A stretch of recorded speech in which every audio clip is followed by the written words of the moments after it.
ওম শান্তি। 30শে জুলাই 2024 প্রাতঃমুরলি বাপদাদা মধুবন। মিষ্টি বাচ্চারা, দুঃখ মোচনকারী সুখদাতা হলেন একমাত্র বাবা। তিনিই তোমাদের সকল দুঃখ দূর করে দেন। কোনো মানুষ কারোর দুঃখ দূর করতে পারে না। প্রশ্ন: বিশ্বের অশান্তির কারণ কি? কিভাবে শান্তি স্থাপন হবে? উত্তর: বিশ্বের অশান্তির কারণ হলো অনেক অনেক ধর্ম। কলিযুগের অন্তে যখন বিভিন্নতা এসেছে, তখন থেকে অশান্তি রয়েছে। বাবা এসে এক সত্য ধর্মের স্থাপনা করেন, সেখানে শান্তি স্বতঃস্ফূর্ত। তোমরা বুঝতে পারো যে এই লক্ষ্মীনারায়ণের রাজ্যে শান্তি ছিল, পবিত্র ধর্ম, পবিত্র কর্ম ছিল। কল্যাণকারী বাবা আবারও সেই নতুন দুনিয়া তৈরি করছেন, সেখানে অশান্তির নাম নেই। ওম শান্তি। আত্মাদের বাবা আত্মারূপী বাচ্চাদের বোঝাচ্ছেন। আত্মাদের বাবাকে জ্ঞানের সাগর বলা যায়, এটা তো বাচ্চাদের বোঝানো হয়েছে। বম্বেতেও অনেক সোশ্যাল ওয়ার্কার আছে, তাদের মিটিং হতে থাকে। বম্বেতে যেখানে বিশেষ জায়গায় মিটিং করে, তার নাম ভারতীয় বিদ্যা ভবন। এখন দুই প্রকারের বিদ্যা হয়ে থাকে। এক হলো পার্থিব বিদ্যা, যা স্কুল কলেজে দেওয়া হয়। এখন সেটাকে বিদ্যা ভবন বলা হয়। অবশ্যই তাহলে দ্বিতীয় কোনো কিছু আছে। এখন বিদ্যা কাকে বলা হয় মানুষ তো সেটা জানে না। এটা তো আধ্যাত্মিক বিদ্যা ভবন হওয়া চাই। জ্ঞানকে বিদ্যা বলা হয়। পরমপিতা পরমাত্মাই হলেন জ্ঞানের সাগর। কৃষ্ণকে জ্ঞানের সাগর বলা হবে না। শিব বাবার মহিমা আলাদা, কৃষ্ণের মহিমা আলাদা। এই কারণেই ভারতবাসী বিভ্রান্ত হয়ে পড়েছে। কৃষ্ণকে গীতার ভগবান মনে করে বসে আছে বলে বিদ্যা ভবন ইত্যাদি খুলতে থাকে। কিছুই বোধগম্য হয় না।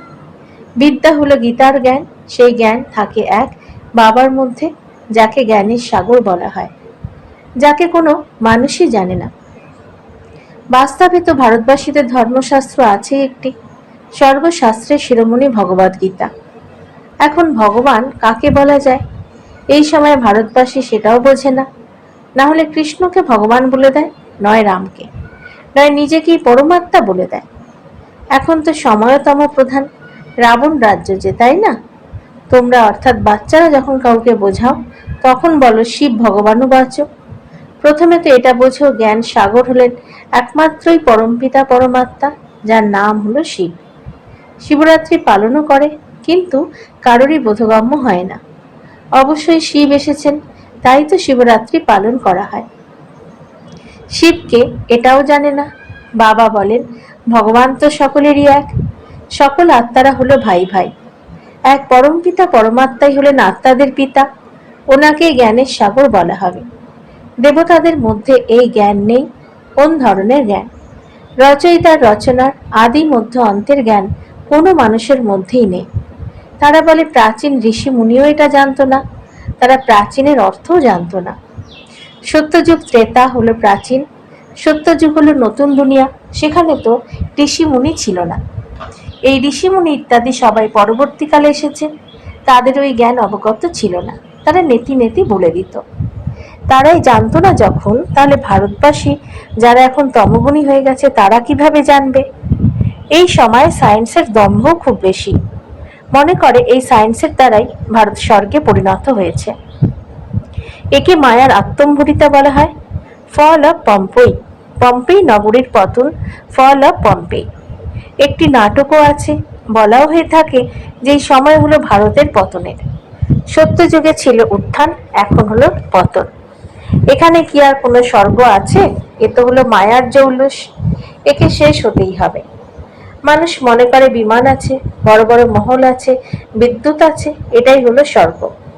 কেউ মারা গেলেও বলে স্বর্গবাসী হয়েছে। এই ব্যাপারটাই বোঝে না যে স্বর্গে গেলেও তো অবশ্যই স্বর্গ অন্য কোথাও আছে। এটা তো হলো রাবণের জৌলুস। অসীম জগতের বাবা স্বর্গে স্থাপনা করছেন। এই সময় যেন দড়ি টানাটানি যুদ্ধ চলে, মায়া আর ঈশ্বরের। আসুরি দুনিয়া আর ঈশ্বরীয় দুনিয়া, এটাও ভারতবাসীকে বোঝাতে হয়। দুঃখ তো সামনে অনেক আসছে, অপার দুঃখ আসবে। স্বর্গ তো হয়ই সত্যযুগে, কলিযুগে হতে পারে না। এটাও কারো জানা নেই যে পুরুষোত্তম সঙ্গম যুগ কাকে বলা হয়। এটাও বাবা বোঝান, জ্ঞান হলো দিন, ভক্তি হলো রাত। অন্ধকারে ধাক্কা খেতে থাকে। ভগবানের সাথে মিলনের জন্য কত বেদ, শাস্ত্র ইত্যাদি পড়ে। ব্রহ্মার দিন আর রাত মানেই ব্রাহ্মণদের দিন আর রাত। তোমরা হলে ব্রহ্মার সত্যিকারের মুখ বংশাবলী ব্রাহ্মণ। তারা তো হলো কলিযুগে খুব বা শারীরিক বংশাবলী ব্রাহ্মণ। তোমরা হলে পুরুষোত্তম সঙ্গমযুগী ব্রাহ্মণ। এই কথা আর কেউ জানে না। এই কথা যখন বুঝবে তখন বুদ্ধিতে আসবে যে আমরা এটা কি করছি। ভারত শতপ্রধান ছিল, যাকে স্বর্গই বলা হতো। তবে এটা অবশ্যই নরক, তাই তো নরক থেকে স্বর্গে যায়। সেখানে শান্তিও আছে, সুখও আছে। লক্ষ্মী নারায়ণের রাজ্য যে। তোমরা বোঝাতে পারো মানুষের বৃদ্ধি কিভাবে কম হতে পারে, অশান্তি কিভাবে কম হতে পারে। অশান্তি থাকে এই পুরনো দুনিয়া কলিযুগে, নতুন দুনিয়াতেই শান্তি থাকে। স্বর্গতে তো শান্তি হয়, সেটাকে আদি সনাতন দেবী দেবতার ধর্ম বলা হয়। হিন্দু ধর্ম তো এখনকার, একে আদি সনাতন ধর্ম বলা যাবে না। এটা তো হিন্দুস্তান নামের ওপর হিন্দু বলে দেয়। আদি সনাতন দেবী দেবতা ধর্ম ছিল, সেখানে কমপ্লিট বা সম্পূর্ণ পবিত্রতা, সুখ, শান্তি, হেলথ, ওয়েলথ ইত্যাদি সব ছিল। এখন আহ্বান করে আমরা পতিত হয়েছি, হে পতিত পাবন এসো। এখন প্রশ্ন হলো পতিত পাবনকে? কৃষ্ণকে তো বলা হবে না। পতিত পাবন হলেন পরমাত্মাই, যিনি জ্ঞানের সাগর। উনি এসেই পড়ান। জ্ঞানকে পড়াশোনা বলা হয়।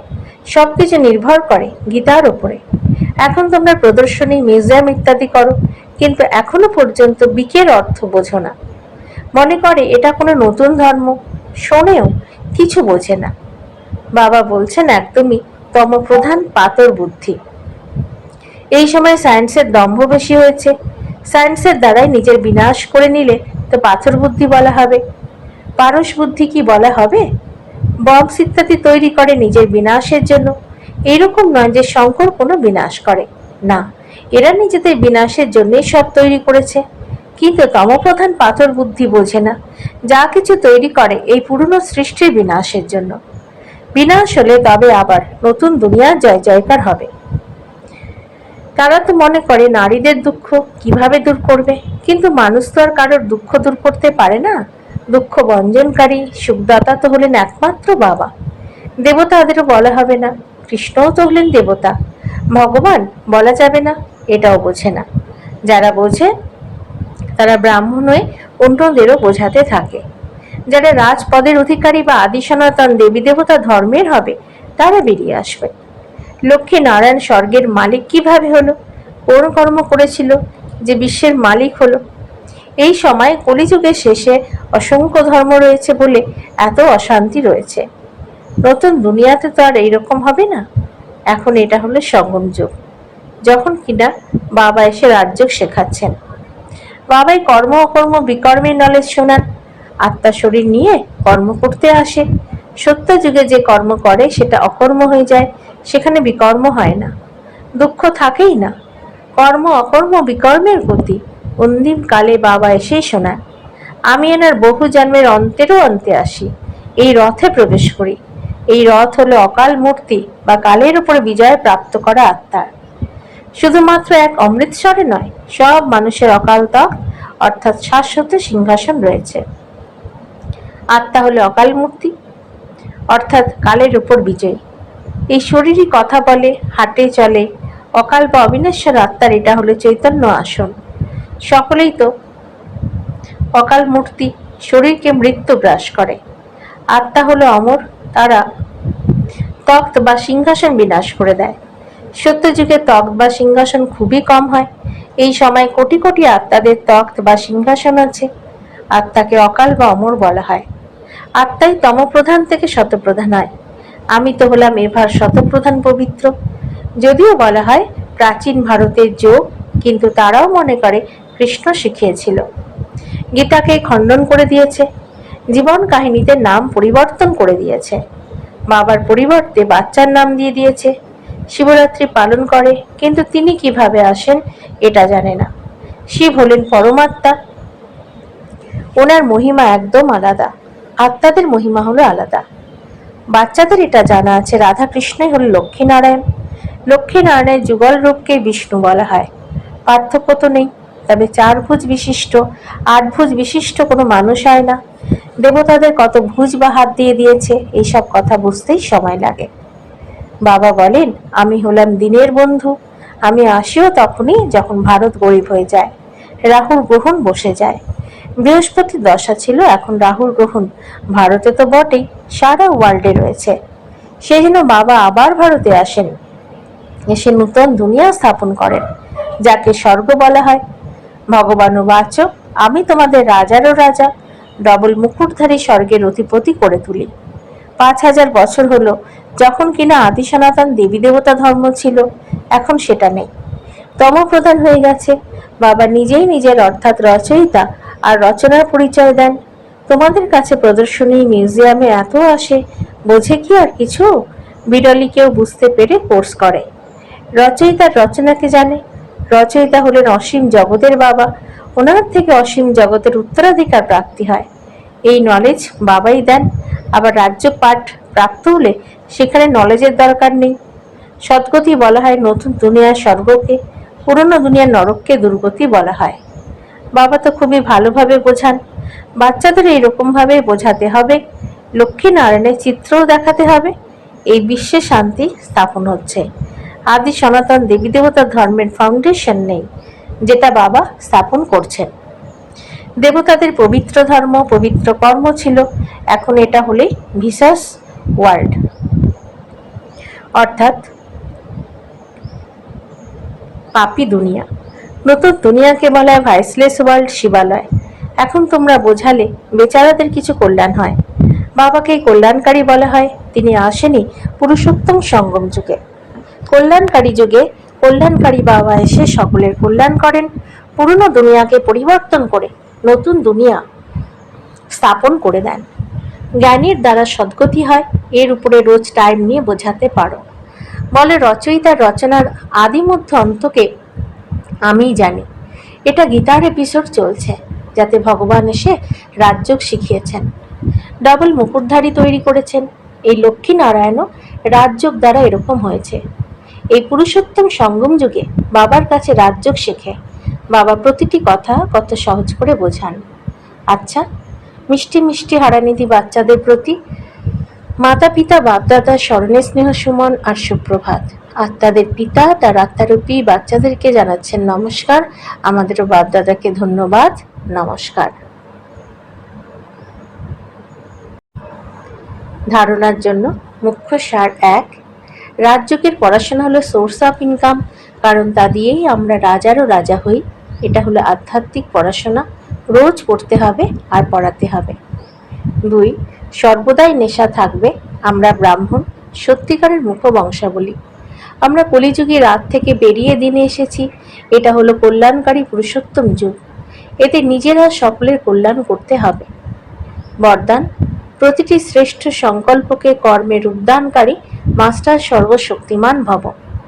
মাস্টার সর্বশক্তিমান মানে সংকল্প আর কর্ম সমান হবে।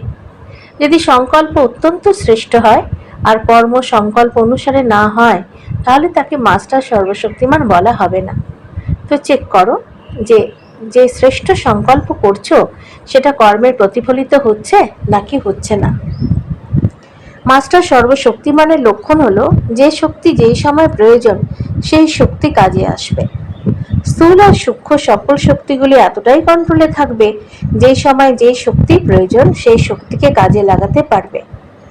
স্লোগান, জ্ঞানী তো আত্মা বাচ্চাদের মধ্যে ক্রোধ থাকলে বাবার নাম বদনাম হয়। ওম শান্তি।